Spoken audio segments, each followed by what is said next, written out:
आपके सारे संकट हरने के लिए जानते हैं कौन आ रहे हैं? साक्षात श्री गणेश। गणपति बप्पा मोरया। बस अब आने वाले कुछ दिनों में इसी की गूंज आपको जगह जगह देश भर से सुनाई देंगी। वैसे तो बप्पा के भक्त विदेशों में भी हैं, लेकिन उनकी स्थापना कैसे की जा सकती है, शुभ मुहूर्त कौन सा है और तारीख, जो कि अमूमन इन दिनों काफ़ी असमंजस की स्थिति में एक साधक रहता है, इन सारी बातों को और आपकी ज़िंदगी से हर संकट को मिटाने के लिए इस वक्त हमारे साथ एक बहुत ही खास मेहमान मौजूद हैं। सबीना के साथ, यानी जो पॉडकास्ट आज आप देख रहे हैं वो आपके संकट को मिटाने वाला है। और मेरे साथ मनीजा आहूजा जी मौजूद है। आप जानी मानी एस्ट्रोलॉजर हैं। आप बेबाकी के साथ बहुत ही सटीक जो है वो यहाँ पर बताती हैं। और आज आपके भी जहन में जितने सवाल हैं बप्पा की स्थापना को लेकर, उनकी पूजा अर्चना को लेकर, वो खत्म होने वाले हैं। सबसे पहले बहुत बहुत स्वागत है आपका मनीजा जी। धन्यवाद सबीना जी। पहला सवाल मनीजा जी यही है कि तारीख कौन सी है? कोई 25, कोई 26, कोई 27, इतना कंफ्यूजन हो रहा है। वो कंफ्यूजन हम चाहेंगे कि आपके जरिए विराम लगे उसमें। जी देखिए, हिंदू फेस्टिवल्स में उदय तिथि जो होती है उसका बड़ा ही इम्पोर्टेंस है। उदय तिथि वह होती है जिस तिथि में समझ लीजिए सूर्य उदय होता है।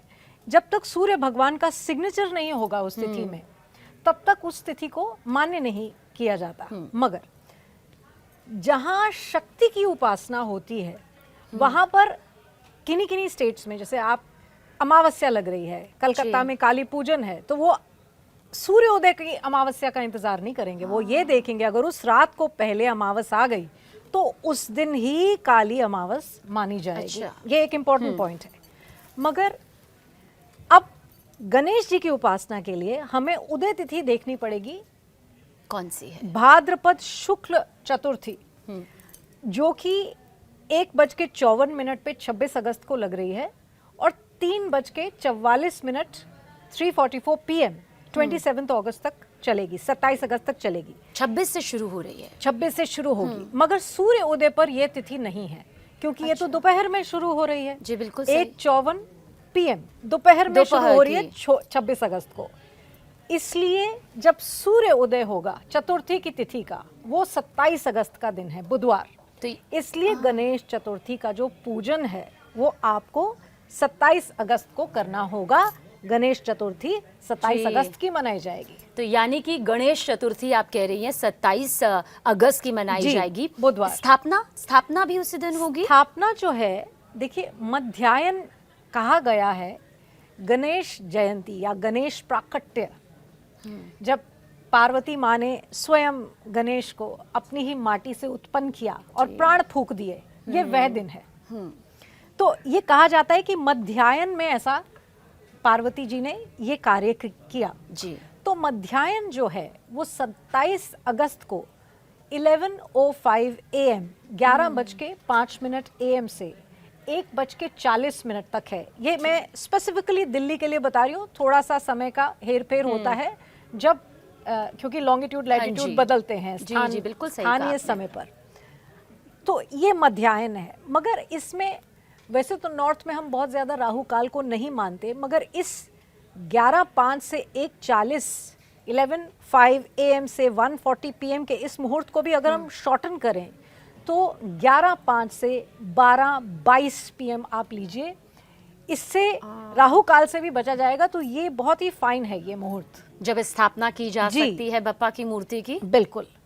बहुत सारे लोगों के जहन में ये सवाल रहता है कि जब गणपति बप्पा की स्थापना की जाए तो कैसे, मतलब बाजार से खरीद लिया जाए, ऑनलाइन से खरीद लिया जाए और फिर सीधा स्थापित कर दिया जाए, या स्थापित करने से पहले कुछ नियमों का मानना एक साधक के लिए, एक भक्त के लिए ज़रूरी है?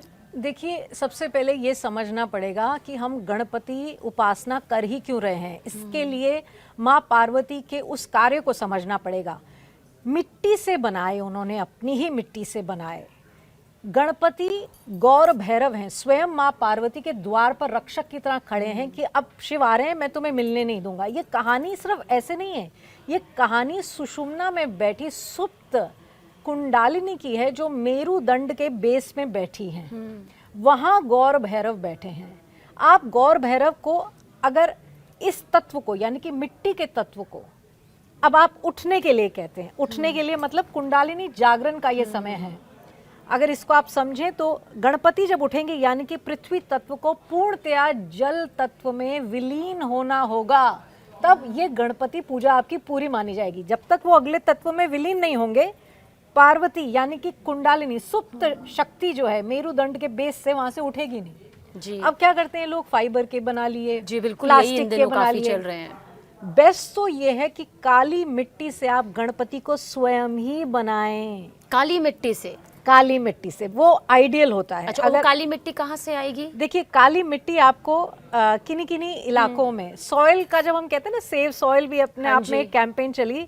अगर हम यही समझ लें कि किस प्रकार की मिट्टी है, कुछ मिट्टी ऐसी होती है जिसको पूजन के लिए यूज किया जाता है, तो काली मिट्टी, उसको टेक्निकली कभी फिर आपके साथ हम बिल्कुल बाद में बिल्कुल, डिस्कस लेकिन आप कह रहे हैं कि काली मिट्टी से प्रतिमा गणपति की बनाई जी, जाए। वो तो बेस्ट है। अब ठीक है। इसमें बहुत से लोग कह सकते हैं कि भाई चलिए मार्केट्स में जो मिल रहा है, मगर वो ऐसी गणपति की मूर्ति होनी चाहिए जो पूर्णतया जल तत्व में विलीन हो जाए, यानी कि वो घुल जाए जब उनका विसर्जन यहाँ पर जब किया उनका जाए। विसर्जन हो और उनका आकार अगर अपनी तरह रह गया, तो फिर तो पृथ्वी तत्व से गणपति जल तत्व की तरफ गए ही नहीं।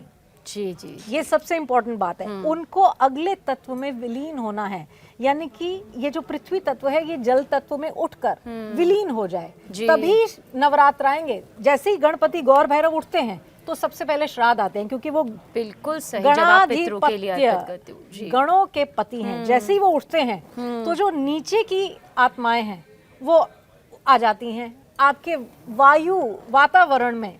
वह जो तामसिक जो तमस है वो उठ चुकी होती है श्राद्ध में। श्राद्ध में ऐसा होता है। समझ गई। तो जैसे ही गणपति अपने स्थान से उठते हैं, यानी कि जल तत्व में विलीन होते हैं, तो नीचे की आत्माएं, जो नीचे के लोकों की आत्माएं हैं, वो उठ जाती हैं।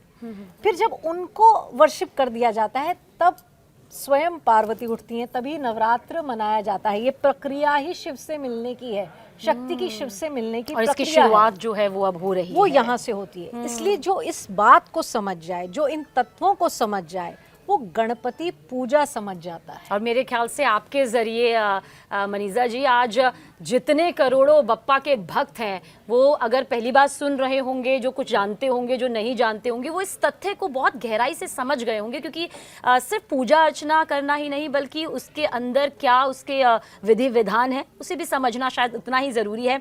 अच्छा, एक बात जो बहुत कही जाती है, जो अमूमन मैंने पिछले कुछ सालों से सुनी है और देखी है, उसमें कितनी सच्चाई है कि जब गणपति बप्पा की मूर्ति की स्थापना की जाए तो जो उनकी सूंड होती है, कोई कहता है बाईं तो कोई कहता है दाईं तरफ, तो इस बाएं और दाएं के पीछे का रहस्य क्या है? गणपति ओंकार स्वरूप हैं। आप देखेंगे बंगाल में ओंकार जो है, जो ओंकार के पीछे जो आप, मैं क्या शब्द बोलूं, जो एक टर्न आता है वो ऊपर जी। की तरफ होता है। आप कहीं कहीं जाएंगे काली मंदिरों में, तो आप देखेंगे ओंकार का टर्न ऊपर है, और नॉर्दर्न इंडिया में ओंकार का जो पीछे का जो टर्न है वो नीचे की तरफ है। हाँ जी। और गणपति स्वयं ओंकार स्वरूप हैं। जब तंत्र में गणपति की उपासना होती है तो लेफ्ट टर्न हो जाएगा। अच्छा, यानी कि शक्ति रूपी गणपति जब पूजे गए तो लेफ्ट टर्न आ जाएगा। वो अगर शक्ति की उपासना, आप गणपति की शक्ति रूप में उपासना कर रहे हैं या तांत्रिक उपासना है, तो वो तो फिर 26 अगस्त को भी की जा सकती है, उदय तिथि का इंतजार नहीं करना पड़ता। अच्छा। मगर क्योंकि हम नॉर्थ में बैठे, नॉर्दर्न इंडिया में, जहाँ पर जिस तरीके से काम होता है, मैं इस पद्धति की बात करती हूँ। इस पद्धति में आप दाईं तरफ मुड़ी हुई सूंड वाले गणपति ले लें। उन्हीं की स्थापना जो है, उन्हीं की अब स्थापना देखिए, आप 27 बाएं और अगस्त को दाएं करें। के पीछे का जो रहस्य है वो आज मनीषा जी के जरिए रहस्य नहीं रहा है, इसे आप अच्छे से समझ गए होंगे। अब आपको दाएं सूंड वाले गणपति बप्पा को स्थापित करना है या फिर बाएं, आप इसके बाद आप खुद ब खुद तय कर लेंगे। मनीषा जी, गणपति बप्पा की प्रतिमा की लंबाई और चौड़ाई को लेकर भी कुछ लोग ये कहते हैं कि अगर आप गणपति बप्पा की बड़ी मूर्ति स्थापित कर रहे हैं तो इसके लिए जो विधि विधान है उसका पालन बहुत सख्ती से करना चाहिए, बहुत नियमों के साथ में करना चाहिए। छोटे गणपति बप्पा ला रहे हैं तो जो नियम हो, अनदेखी तो नहीं, लेकिन फिर भी क्या इसके पीछे की मान्यता है? देखिए, इसमें मैं ये कहूँगी, ये सिर्फ गणपति जी के बारे में नहीं, मगर किसी भी देवी देवता की जब बहुत ऊंची मूर्ति बनती है, देखिए जब आकार बहुत ऊंचा होता है तो शक्ति भी ऊंची उठती है, तो विधि विधान बड़े ध्यान से करना चाहिए। इसका मैं यहाँ पर आपको एक एग्जांपल देती हूँ। वर्सेस अ फोटो, अगर पिक्चर है तो आपको, मगर जैसे ही वो फॉर्म आ जाता है तो आकार में वह शक्ति उठ जाती है। तो इसलिए विधि विधान इसका बहुत इम्पोर्टेंट है। पर मेरा ये कहना कि अगर आप बड़े गणपति की पूजा करें या आप छोटे गणपति की करें, देखिए भाव सत्य होना चाहिए, तत्व में विलीनता जरूरी है, तत्व पूजा जरूरी है। जी, जी। फिर आप चाहे छोटे गणपति ले आए चाहे बड़े गणपति ले आए, मगर होने मिट्टी के चाहिए। और जिस काली मिट्टी का जिक्र आपने किया, अगर वो मिल जाता है तो मेरे ख्याल से सोने पे सुहागा है। अपने हाथ से बना लें तो बहुत ही अच्छी बात है। नहीं तो अगर आपने बाजार से ही खरीदने हैं तो मिट्टी के खरीदें। अच्छा, 10 दिन और 10 उपाय, तो हालांकि हम चाहेंगे एक एक करके आप सिलसिलेवार तरीके से बताएं, लेकिन अमूमन भागती दौड़ती ज़िंदगी में अब लोगों के पास एक शिकायत या फिर यूँ कहिए कि उनके पास एक समस्या ये रहती है कि तीनों वक्त का भोग लगाना या हर वक्त बप्पा के की सेवा के लिए बैठना, वो कहते हैं अब मुमकिन नहीं हो पाता। तो ऐसा क्या भोग लगाएं कि कम से कम मन को ये सुकून मिले कि हमारे घर में अगर बप्पा स्थापित हैं तो उनको कम से कम हम ये भोग तो लगा ही रहे हैं।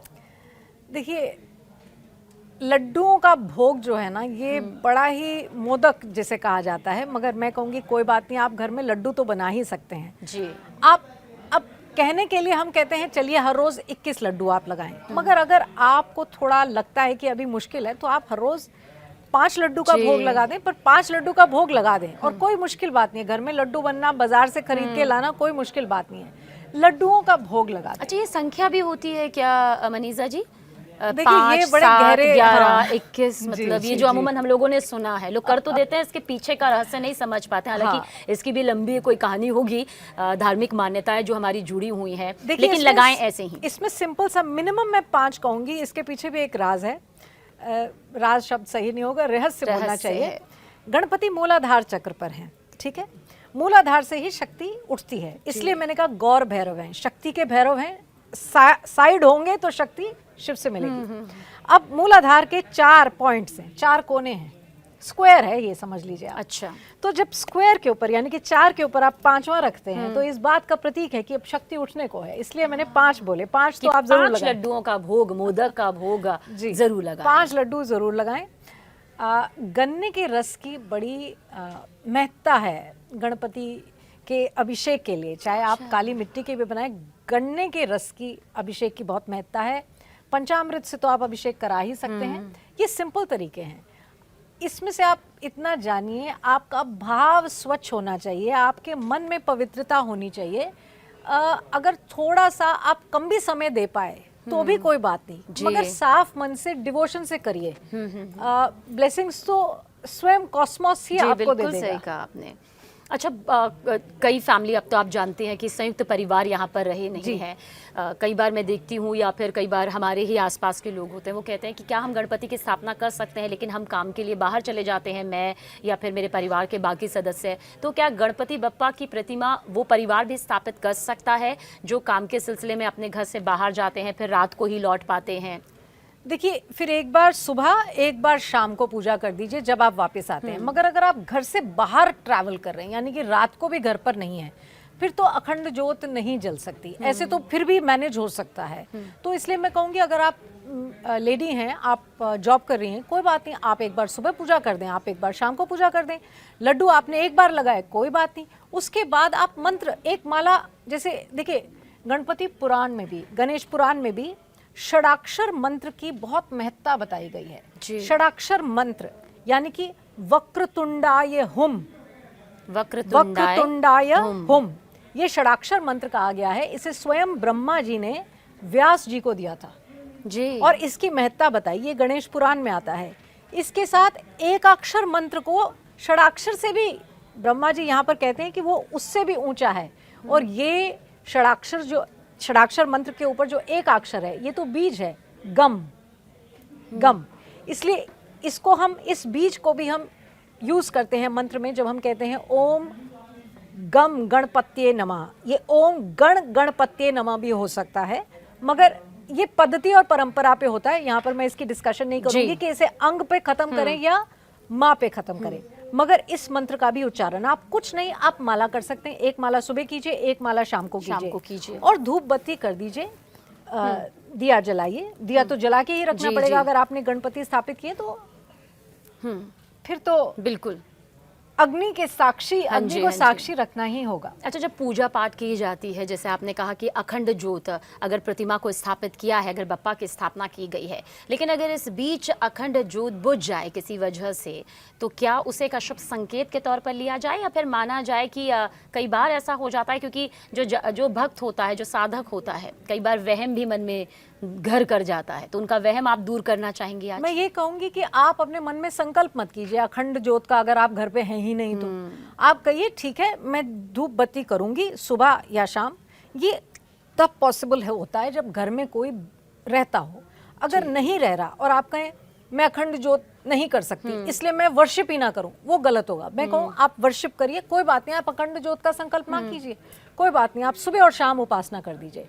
उपासना जरूरी है, ये बात आप याद रखिए। बहुत ज्यादा कर्म कांड में फंस के उपासना को ही छोड़ देना होगा ही नहीं, ये कहकर तो फिर आप अपने प्राण जो चल रहे हैं इस अपॉर्चुनिटी को, जीवन भी एक अपॉर्चुनिटी है, जब तक प्राण चलता है आप पूजा कर सकते हैं, नाम ले सकते हैं। कलयुग केवल नाम आधारा, ये बात को भूलना नहीं है। जी।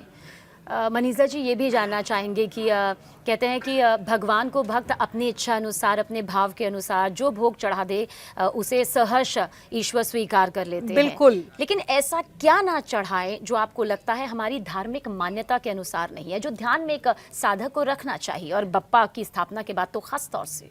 देखिए, हम वैसे भी जब भी नैवेद्य भगवान को चढ़ाते हैं तो वो सात्विक होता है, तो सात्विक नैवेद्य ही चढ़ाएं। ये बात तो सभी सनातन धर्म को फॉलो करने वाले या हिंदू जानते हैं जी। तो आप सात्विक चढ़ाएं, जो भी चढ़ाएं, बस इतना मैं कहूंगी आपसे। और क्योंकि हम कहते हैं कि यहाँ पर ये उपासना इस पद्धति के लिए है कि तत्व तत्व में विलीन हो और गौर भैरव हटे और शक्ति राइज करें, तो अनाज का भोग जिसे कहते हैं बिल्कुल जो जैसे आलू, हाँ जी, मूली, ये जो चीजें हैं जो बिल्कुल जमीन में गड़ी हुई हैं, उनका भोग हम कहते हैं ना करें तो बेहतर होगा। बाकी आगे आपकी मर्जी है। अच्छा, 10 दिन के ये उपाय तो आपने यहाँ पर समझ लिए हैं, लेकिन इस बीच अब बात उनकी भी, मनीषा जी, जो गणपति बप्पा की स्थापना नहीं कर सकते हैं, कोई भी वजह इसके पीछे रह सकती है, आपको लगता है क्या वो भी इसी विधि विधान से पूजा अर्चना कर सकते हैं जो बप्पा की मूर्ति स्थापित यहाँ पर करते हैं, या उनके लिए कोई नियम आप बताना चाहें? देखिए, अगर आप मूर्ति को नहीं भी स्थापित कर रहे तो कुछ ऐसे मंत्र हैं, जैसे कि आप आप एक हिसाब लगाएं कि चतुर्थी से चौदस तक, यानी कि चतुर्थी से अनंत चौदस तक, अनंत चौदस को विष्णु जी को भी पूजा जाता है, उसकी भी एक पद्धति है, वो मैं आपके साथ शेयर करूंगी। मगर इन 10 दिनों में आप डिसाइड करें कि मैं इस पाठ का जाप करूंगा। अब वो गणपति अथर्वशीर्षम हो सकता है, और ये बहुत ही पावरफुल पाठ है गणपति अथर्वशीर्षम जी। संकट नाशक गणेश स्तोत्रम, आप इसका भी जाप कर सकते हैं। और ये साधक को खुद पढ़ना होगा, ये खुद समझना करना होगा। और जिसने बहुत ज्यादा, अगर किसी ने बहुत मेहनत से वर्शिप करना है तो गकार आदि सहस्रनाम स्तोत्रम है, 1000 नेम्स, 1000 नाम गणपति के जो ग से ही शुरू होते हैं। ये जरूरी नहीं है कि प्रतिमा की स्थापना की है या नहीं की है, ये कोई भी कर सकता है। करिए, क्योंकि आपके शरीर में तो पृथ्वी तत्व विराजमान है ना, आपके मेरुदंड में है ना, ये सारा जो बाहर हो रहा है, जो ब्रह्मांड में हो रहा है, वो आपके पिंड में है। आपने कुछ भी ना किया, आप अपने पिंड में उस शक्ति को, उस गौर भैरव को हटाएंगे और शक्ति को शिव से मिलने के लिए प्रार्थना करेंगे। इसलिए ये तो आपके पिंड में भी हो रहा है। जो साधु हिमालय की तलहटी में बैठा है, वो मूर्ति को रखकर ऐसे फूल चढ़ाकर नहीं बैठाते, वो सबको शरीर में ही कर लेते हैं। मानस पूजा में उसमें भी बहुत पावर है, इसलिए फंसिए मत, वर्शिप करिए। ये मत सोचिए कि मैं ये नहीं कर पाया, वो नहीं कर पाया, इसलिए कुछ नहीं करूं, करिए। जी। अच्छा, इस बीच काफ़ी सारे साधकों का ये भी सवाल रहता है कि हम तो वेजिटेरियन हैं, पर हमारे परिवार के कुछ सदस्य नॉन वेजिटेरियन हैं, क्या वो भी पूजा पाठ कर सकते हैं? ऐसे घर में क्या स्थापना हो सकती है, या फिर स्थापना ना ही की जाए, क्योंकि उनका भी मन इस बात को लेकर उदास हो जाता है? बहुत से ऐसे परिवार हैं, क्या करना चाहिए उन्हें? देखिए, ऐसी रसोई में जहाँ पर मीट बनता है वहाँ पर अग्नि तत्व दूषित है। आप ये कहें वो बर्तन अलग है, हमारे बर्तन अलग है, उससे कुछ नहीं होता। उस वायु तत्व में, देखिए, जब आप फ्लैश को कंज्यूम करते हैं तो आप सिर्फ फ्लैश नहीं कंज्यूम कर रहे, आप उसकी दर्द को, उसकी चीख को, उसकी आत्मा की जो कर्राहट है उसको भी कंज्यूम करते हैं। फिर लोग कहते हैं हमें डिप्रेशन हो गया, हमें स्किज़ोफ्रेनिया हो गया। ये नहीं होगा तो फिर और क्या होगा? पर कुछ लोग मंगलवार और शनिवार को छोड़ देते हैं और फिर देखिए, मैं ये नहीं कह रही कि आप मंगलवार और शनिवार को जो खा रहा है उसके ना छोड़ने से कोई फल नहीं होगा, ठीक है, मगर मैं ये कहूँगी कि एक प्रथा है बलि प्रथा जिसमें प्रसाद रूप में आपको मिला, एक है आपने अपने टेस्ट के लिए कंज्यूम किया, या तो आप रहते हैं नदी तट पर, वहाँ कुछ और अवेलेबल नहीं है खाने के लिए, तो ठीक है बात। अब आप अपने टेस्ट के लिए कर रहे हैं। एक देखिए, सारी उपासना अग्नि चक्र पर है, अग्नि मर्यादा है। अब मर्यादा के नीचे आप टेस्ट में अगर खो जाएंगे तो उपासना क्या करेंगे और मर्यादा में मतलब क्या आप ये कह रही है कि अगर अग्नि के ऊपर कोई मांस पक रहा है या तो ये अब वो बेहद स्थान खतरनाक है क्या? वो स्थान दूषित हो जाता है। फिर आप ये कहें कि उस स्थान में भगवान का भोग बनेगा जो शिवत्व को जाएगा, वो नहीं हो पाएगा, क्योंकि वो स्थान में वो अणु परमाणु आ जाते हैं। अच्छा, मतलब उसमें फिर भगवान का कोई भोग तैयार ही नहीं होना चाहिए, या तैयार होता है तो फिर उसमें देखिए, अब आप कल को उस प्रकार का भोग अब आपके घर में छिन्न मस्तिका के लिए बलि का भोग तैयार हो रहा है, वो तो ठीक है, आप कर सकते हैं, मगर ये ध्यान रखिए, तो जैसे मैंने कहा, शक्ति का वर्शिप और शिव का वर्शिप, इसमें थोड़ा सा यही ओंकार का जो लेफ्ट है और ये राइट है, इसमें फर्क है। फिर ये सारा तांत्रिक फॉर्म ऑफ वर्शिप हो जाता है। जैसे ही बलि लगती है, जैसे ही मीट पकता है आपकी रसोइयों में, फिर आप ये कहें, फिर वो वैदिक नहीं रह जाएगा, फिर वो सारा तांत्रिक हो जाएगा। और उसमें भी हम ये कहते हैं कि अपने टेस्ट के लिए आप मत खाएं। टेस्ट के लिए तो उसमें भी वर्जित है, वो इंजॉयमेंट के लिए नहीं है कि आप सिर्फ गलत काम करें और कहें अब ये तो शक्ति की उपासना थी, तो इससे बड़ी बेवकूफ़ी नहीं है, उसमें ज्यादा मर्यादा चाहिए। जी, बहुत सारे मैंने ऐसे नॉन वेजिटेरियन लोगों को देखा है जो सावन में नहीं खाते, नवरात्रों के दिनों में नहीं खाते हैं, ऐसे पावन मानते हैं, जो कर सकते, लेकिन क्या गणपति बप्पा की स्थापना या फिर नहीं करते तो इन दिनों में भी अवॉइड करना चाहिए? देखिए, मैंने कहा जैसे ही आप मीट कंज्यूम करेंगे तो शक्ति मूलाधार की तरफ जाएगी। आप यहाँ पर कह रहे हैं हटो गौर, भैरव और शक्ति उठो, शिव से मिलो। अब शिव तो ऊंचे कैलाश पर बैठे हैं, सहस्रार चक्र पर हैं। जैसे ही आप मीट कंज्यूम करेंगे शक्ति बढ़ती रहेगी, शक्ति ऊंचा नहीं उठेगी, शिव से मिलने नहीं जाएगी। बस ये पॉइंट ध्यान रखना पड़ेगा। ये मतलब इसी को सत्य माना जाए कि ऐसा ही हमारे धार्मिक ग्रंथ कहते हैं या हमारी मान्यताएं कहती हैं। देखिए, कुछ ये चीजें ऐसी हैं, ये सिर्फ मान्यताएं नहीं है, ये वो बातें हैं जो आपको ऐसे किताब में कई बार 2 लाइनों में लिखी हुई भी नहीं मिलेंगी। ये तो वही जानते हैं जो साधक है, जो इन पद्धतियों पर चलते हैं, वो इस बात को एक्सप्लेन कर सकते हैं, तभी मैं जवाब भी दे पा रही हूँ। ये बस ऐसे पढ़ा लिखा सा ज्ञान नहीं है, ये 2 लाइन पढ़ी और बता दिया। कौन कौन सी सावधानियां आपको लगता है कि एक साधक को, एक भक्त को इन 10 दिनों में, चाहे उसने गणपति बप्पा की स्थापना की हो या फिर ना की हो, लेकिन पूजा के दौरान, पूजा पाठ के दौरान ध्यान में रखनी ही चाहिए? देखिए, ये पृथ्वी तत्व के वर्शिप का समय है। पृथ्वी तत्व को वर्शिप किया जाता है और जल तत्व में विलीन किया जाता है। इस समय क्या, वैसे भी किसी और समय भी पृथ्वी तत्व को दूषित नहीं करना चाहिए। अब इस समय अगर आप स्नान कर रहे हैं तो बेसन से स्नान कीजिए। वैसे तो मैं हमेशा ये कहती हूँ कि आप साबुन से करेंगे तो ये सेकंड क्या बोले इसे, सेकंड माउथ स्किन, जितना भी स्किन है जी, इस पे आप वो सब केमिकल लगाएंगे, ये सब अंदर जाएगा, ये पृथ्वी तत्व ही खराब हो जाएगा इससे। अच्छा, ठीक है, तो इसलिए इसमें स्नान करना है तो फिर बेसन ऐसा वो जो बनाते हैं पूरा उसका, तो मैं क्या, मुल्तानी मिट्टी भी, उपटन, जो भी आप बनाएं आप सही उससे स्नान कीजिए। वैसे भी बॉडी वॉशेस नहीं यूज करने चाहिए, कुछ नहीं तो सोप यूज कीजिए। अच्छा। हार्ड मैटर पृथ्वी तत्व को साफ करना हार्ड मैटर से करिए ना, लिक्विड से नहीं साफ करना है। ये भी एक बहुत नया पक्ष हमने इस बहुत दौरान से लोग जाना है मेरे आपसे। खिलाफ बोलेंगे, जैसे मैं बोलूंगी आप बॉडी वॉश, पर जो मैं कह रही हूँ उसके पीछे एक वजह है। हाँ, ऐसे नहीं बोला, ऐसे ऐसे जैसे नहीं आपने बोला कहा ये। कि बात सिर्फ मान्यताओं तक नहीं सिमटी हुई है, कुछ है इसमें जो हम चाहे धर्म और विज्ञान हम कहें अलग अलग है, ये लेकिन जब एक विज्ञान साथ ही में है। जोड़ते हैं तो हमें एक ही सिक्के के 2 पहलू के तौर पर बिल्कुल, नजर आते हैं। बिल्कुल। मनीषा जी, एक सवाल जो हर किसी के मन में रहा, जो मुझे यहाँ भी काफी सारे लोगों ने कहा कि लड्डू गोपाल की जो लोग अपने घर में लाते हैं, लड्डू गोपाल को, वो क्या जब लाते हैं, आजकल तो हम देख रहे हैं कि हर एक दूसरा घर लड्डू गोपाल को ला रहा है, उन्हें भोग भी लगाता है, लेकिन कभी याद रहता है, कभी नहीं रहता है, तो क्या इससे गलत माना जाए, या फिर उनके मन में ये भाव है कि ठीक है हम तो लड्डू गोपाल लाए हैं, हम तो ऐसे ही रख सकते हैं? देखिए जैसी जिसकी भावना, मैं इसमें ये नहीं कहती, अगर आपकी इच्छा, देखिए आइडली तो भोग लगाना चाहिए, आइडली है ना, भोग लगाना चाहिए। अब नहीं लग पाया, अब जो सही तरीका है वो तो भोग लगाने का है, मगर अब आजकल की जीवन भी थोड़ा सा ऐसा है, भागता दौड़ता है, तो कुछ नहीं कर सके तो मानस पूजा कर दीजिए, जहाँ पर भी है मानस पूजा कर दीजिए, मानस पूजा करके भोग नैवेद्य अर्पित कर दीजिए, ये तो सभी कर सकते हैं। लेकिन जिस घर में लड्डू गोपाल आते हैं, जिस घर में एक श्रद्धा भाव के साथ लाया जाता है, एक बार फिर से यही सवाल, क्या उस घर में नॉनवेज बन सकता है या नहीं बन सकता है? क्योंकि कई धार्मिक गुरुओं को हमने सुना कि जहाँ लड्डू गोपाल को आपने स्थापित किया है वहाँ मांस से दूर रहे, वर्जित है। क्यों? मैंने आपको भी कहा, उस रसोई में भी ये सामान बन गया तो वहाँ के अणु परमाणु जो हैं वो भारी तामसिक हो जाएंगे।